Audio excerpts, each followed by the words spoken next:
Hello, welcome again.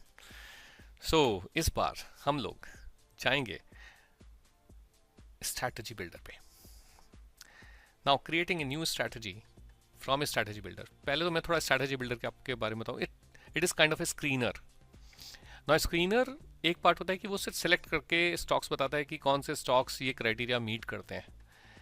But अगर मेरे को एक पोर्टफोलियो बनाना है तो मेरे को एंट्री भी चाहिए, मेरे को एग्जिट भी चाहिए, मुझे ऑप्टिमाइज भी करना है कि मेरा रिटर्न ऑप्टिमाइज रहे, ऐसे कि कब प्रॉफिट बुकिंग करनी चाहिए, राइट ना। उसी सम चीज़ों को हम लोगों ने एक ही टूल में बना के देने की कोशिश की है। सो अगर मैं एक नई स्ट्रैटेजी बनाता हूँ, let's look at the example and then we would know there are various criterias जिनके बेसिस पे स्ट्रैटेजी क्रिएट हो सकती है। सो एक जेनरिक क्राइटेरिया में 5 आपके वो आ गए, पैरामीटर्स आ गए। तो इन्वेस्टमेंट पर स्टॉक कितना है, तो मैंने इसमें 1 लाख डाला हुआ है। आप इसका नंबर चेंज भी कर सकते हैं। टोटल नंबर ऑफ स्टॉक्स आपको पोर्टफोलियो में बास्केट में कितने चाहिए, 25। स्टॉक्स पर इंडस्ट्री 12 डाला हुआ है डिफॉल्ट, हम इसको 20 कर लेते हैं। री इन्वेस्टमेंट, आपको प्रॉफिट जो बुक करोगे वो क्या वापस से री इन्वेस्ट करना है या नहीं करना है, वो आप डिसाइड कर सकते हो इधर। जनरली लॉन्ग टर्म में री investment is a good idea, but अगर आप रिटायरमेंट सॉल्यूशन की नज़र से देख रहे हैं तो आप ऑलवेज चाहेंगे कि मैं जो प्रॉफिट कमा रहा हूँ उसको मैं निकाल के यूज़ कर पाऊँ। तो that is where you should put a no. तो आपके पास कैश हमेशा अकाउंट में आता चला जाएगा, आप उसको विड्रॉ कर सकते हैं एंड आपका पोर्टफोलियो भी ग्रो करेगा। बट देन आप क्योंकि विड्रॉ कर रहे हैं तो it will not multiply. But अगर depends upon what actually you are investing for. Rebalancing frequency, किस टाइम पे मैं चाहता हूँ कि मेरा पूरा का पूरा पोर्टफोलियो रीशफल हो जाए, and this you can change now. Long run में लंबा होल्ड करना is a good idea. If you have a short term portfolio 1 साल 2 साल के नज़रिए से, तो quarterly reshuffling is a good idea, because then quarterly changes होते हैं, इंडस्ट्री गुड और से बैड में मूव होती हैं, तो आप बिजनेस साइकिल को भी राइड कर सकते हैं। तो मैंने क्वार्टरली रख दिया। इसके बाद आ जाता है industry entry criteria. Now entry criteria is like saying कि भाई मेरे को इंडस्ट्रीज़ कौन कौन सी चूज़ करनी है। नाउ अगर मैं ऑल चूज़ कर सकता हूँ, मैं सिलेक्टिव भी सेक्टर स्पेसिफिक भी स्ट्रैटेजी बना सकता हूँ। अभी मैं एकदम मल्टी कैप स्ट्रैटेजी बनाना चाहता हूँ, तो मैं कोई कंसर्न नहीं रखता अराउंड की कोई इंडस्ट्री नहीं, सारी स्टॉक्स भी सारे 52 वीक लो नहीं पिक करना है तो मैं छोड़ देता हूँ। Volatility range is important to understand कि आपको हाईली वॉलेटाइल स्टॉक्स चाहिए, मीडियम वॉलेटाइल स्टॉक्स चाहिए, या थोड़े से शांत वाले स्टॉक्स चाहिए। तो जनरल आइडिया इज 0 से 25% अगर आप रखेंगे तो वो लो वॉलेटाइल स्टॉक्स, 0.25 से 0.5 इज मीडियम वॉलेटाइल एंड 0.5 से अबव हाई वॉलेटाइल स्टॉक्स आ जाएंगे। सो ये मीडियम वॉलेटाइल की रेंज है। मैं इसको थोड़ा वाइड इन कर देता हूँ कि मेरे को medium to high risk portfolio बनाना है ना। एंड उसके बाद मैं आ जाता हूँ बाय रेटिंग पे। नाउ मैंने आपको बाय रेटिंग समझाया था पहले कि इंटेली व्यू जो है वो बाय रेटिंग को रिफ्लेक्ट करता है। तो अगर कोई स्टॉक का 77% बाय रेटिंग है, इसका मतलब वो इस रेंज में लाई करेगा। तो ये रेंज आप चेंज कर सकते हो। तो आप बोलो मेरे को 50 से 100 पिक करना है, मेरे को 70 से 100 पिक करना है, आप वो सब चीज़ें यहाँ पे बदल सकते हो। यही ऑप्टिमाइजेशन के अराउंड पैरामीटर्स हैं। मार्केट कैप, यहाँ पे मैंने 500 करोड़ के ऊपर की कंपनी सारी पिक की हैं। इसको अगर मैं बढ़ा दूँ और 1000 करोड़ के ऊपर की कंपनीज पिक कर दूँ, इट इंक्रीजेज द लिक्विडिटी। और डिपेंडिंग अपॉन कि आप कितना पैसा डिप्लॉय करने वाले हैं इस पर। लेट्स से आप 1 करोड़ डिप्लॉय करने वाले हैं तो मैं कहूँगा 1000 और even 5000 is a good number. But अगर आप यही 10 लाख डिप्लॉय करने वाले हैं then 500 was good enough, because the point is अगर आपका ऑर्डर जाके लिक्विडिटी ले आए किसी स्टॉक में, मतलब ये कि अपर सर्किट करा दे, that's not what you want. So you should be able to create a portfolio जिससे आपका ऑटोमेटेड वे में भी आप चला पाओ। Industry category good, average, bad, मैं इसमें सिर्फ गुड इंडस्ट्रीज पिक करना चाहता हूँ। Stock fundamental category again good, average, bad, मैं गुड स्टॉक्स ही पिक करना चाहता हूँ। आप चेंज कर सकते हैं, कॉन्ट्रेरियन स्ट्रैटेजीज बन सकती हैं, आप बैड बैड भी करके अच्छी स्ट्रैटेजी बना सकते हैं, बट देन उसके लिए पैरामीटर्स डिफर करेंगे ना। ये जो मैं बोल रहा था कि बबल के हिसाब से कैसे कैपिटल डिप्लॉय करना है, तो अगर आप देखो तो अगर बबल 75% के ऊपर है तो मैं 80% कैपिटल डिप्लॉय की बात कर रहा हूँ, बाकी सब समय 100% की बात कर रहा हूँ ना। इसको हम लोग थोड़ा सा अलग कर सकते हैं। लेट्स से मैं इस समय 70 बोलता हूँ और इस समय बोलता हूँ कि जब 50 to 75 हो तो आप 90% इन्वेस्टेड होने चाहिए, बाकी पूरा टाइम फुल्ली इन्वेस्टेड होनी चाहिए, यानी बाकी पैसा कैश में आ जाएगा आपका। ये हो गया एंट्री क्राइटेरिया।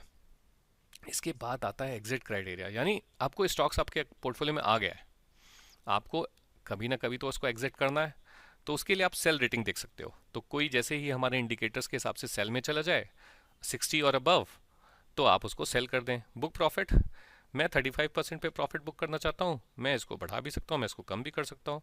लेट्स से मैं प्रॉफिट बुकिंग 50% पे प्रॉफिट बुक करना चाहता हूँ। और ट्रेलिंग स्टॉप लॉस, यानी 10%, 50 गया ऊपर, 50 से 60 गया, 60 से 70 गया, लेकिन 70 से जब 60 पे आया तो सेल हो जाना चाहिए। That's a trailing stop loss. तो मैंने 10 का डाल दिया, तो ट्रेलिंग स्टॉप लॉस 10 का हो गया। Stop loss is for the initial buy, अगर आपने इनिशियली बाय किया और तभी ऊपर गया ही नहीं, तो कभी वाला ट्रिगर तो हिट हुआ ही नहीं, अब बुक प्रॉफिट वाला, तो आपका ट्रेलिंग स्टॉप लॉस भी नहीं हिट होगा। तो आपको उसको बचाने के लिए एक स्टॉप लॉस यहाँ पे भी लगाना पड़ेगा, जो कि आप 10 का लगा सकते हो। ये सब आपको ऑप्टिमाइज करके आपको समझेगा कि बट मैं एक बना के दिखा देता हूँ, and then you can play around and see and tell me if there is anything. Now what says use forecast to sell. यहाँ पे फोरकास्टिंग, जो कि मैंने लास्ट वीडियो में एक्सप्लेन किया था, कि forecasting gives U A trend कि क्या होने वाला है। तो अगर मेरा एवरेज फोरकास्ट बोलता है कि ज़ीरो के नीचे चला जाएगा, तो मैं इस स्टॉक को एग्जिट मार दूंगा। Similarly exit stock based on profit, अगर कोई 30 डे में 0% प्रॉफिट दे रहा है, 60 डेज में 0% प्रॉफिट से कम दे रहा है, तो मैं उसको एग्जिट करना चाहता हूँ, मैं उसको रखना नहीं चाहता। And that is the way how I would keep. ये एडवांटेज है आपको बायसेस हटाने का। ह्यूमन बायसेस बहुत, क्योंकि हम लोग सोचते हैं स्टॉक स्टॉक लॉस में चल रहा है, इसको रखे रहने देते हैं, इसको एवरेज कर लेते हैं, और वो लॉन्ग टर्म में पे नहीं करता। अगर मैं अब सी स्ट्रैटेजी टॉप स्टॉक्स करूं, तो ये क्राइटेरिया चलेगा और बताएगा कि आज की डेट में कौन से स्टॉक्स इन क्राइटेरिया को मीट करें। ये एक तरीके से स्क्रीनर का काम किया। जो भी आपने एंट्री क्राइटेरिया बनाया था, तो आप यहाँ पे आपको सारा दिख जाता है, सारे नहीं दिखते हैं, most of the important ones आपको दिख जाते हैं कि आपने क्या पैरामीटर सेट किए थे। अगर अब मैं सेव पे क्लिक करता हूँ, इट इज़ लाइक सेइंग कि मैंने एक मल्टी कैप स्ट्रैटेजी बनाई है, और मैंने डाइवर्सिफाइड मल्टी कैप, और इसमें मैंने 1000 CRN अबव एंड अबव के मार्केट स्टॉक्स लिए हैं, और मैं इसका एक साल चला के देखना चाहता हूँ हिस्टोरिकली। हम और भी चला सकते हैं, मैं अभी एक साल के लिए चला के देख सकते हैं कि कैसा ये परफॉर्म करता अगर मैंने यही क्राइटेरिया, यही स्क्रीनर चलाया होता। अब अगर आप देखें तो ये आपका पेंडिंग स्टेट में आ जाता है।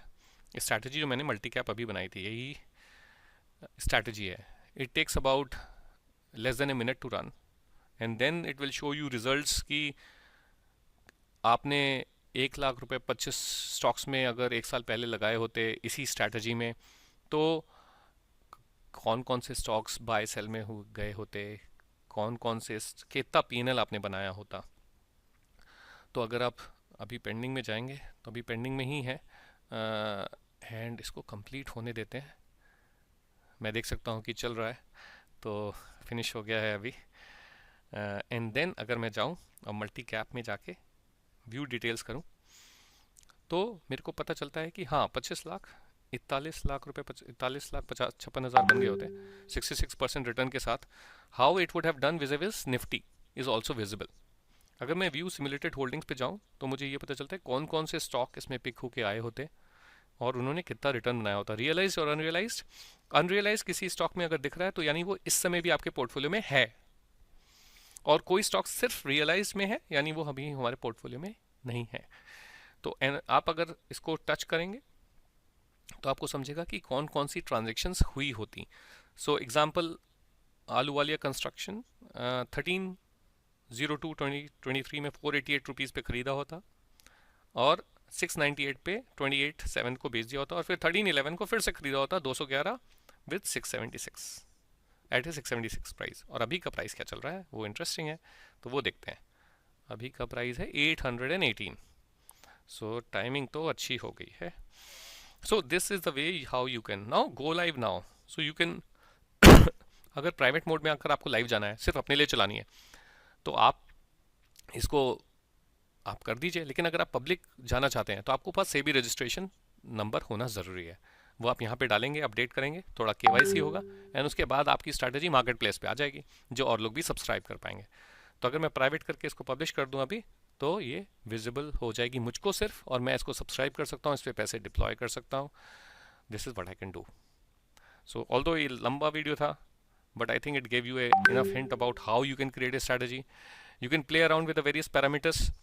Um, तो उन पैरामीटर्स के साथ आप वापस से एडिट स्ट्रैटेजी में जाके पैरामीटर्स को वापस से चेंज कर सकते हैं, वापस से रन कर सकते हैं, और वापस से आप टॉप स्टॉक्स उस दिन के लिए देख सकते हैं, और बैक टेस्टिंग भी चला सकते हैं. सो enjoy. I think this is a very good feature available. इसको चलाएंगे, इसको आपको खुद पोर्टफोलियो, आपको एक बास्केट ऑफ स्टॉक बनाना आ जाएगा.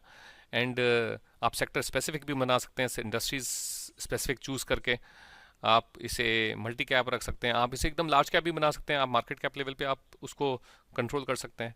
आप सीधे लार्ज कैप स्ट्रैटेजी बना सकते हैं, मिड कैप, स्मॉल कैप बना सकते हैं. So all those possibilities are there. High risk, low risk, आप वॉलेटिलिटी से कंट्रोल कर सकते हैं कि आपको किस तरह का स्ट्रैटेजी बनाना है. So there is lot to play around with. It's a very interesting feature, and I would like you to try it out and tell and give us a feedback on how it looks. So good for now. Thank you for joining